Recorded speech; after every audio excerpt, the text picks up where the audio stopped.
নৌকা নিয়ে আমরা একটা খালের ভিতর ঢুকলাম।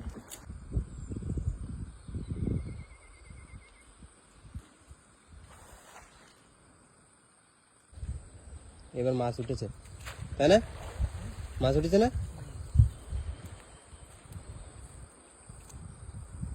এই তো পার্শে মাছ পড়েছে এইভাবে।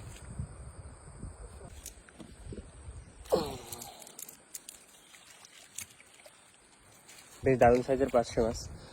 মাছগুলো বেশ সুন্দর চার হবে।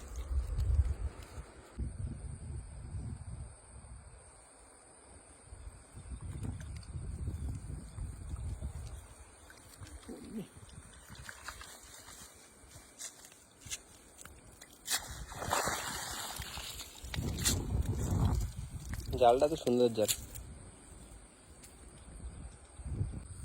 পড়েছে মাছ এবার না, এদিকে কিন্তু দেখতে না দেখতেই পা কেটে গেল, একটু হেঁটেছি।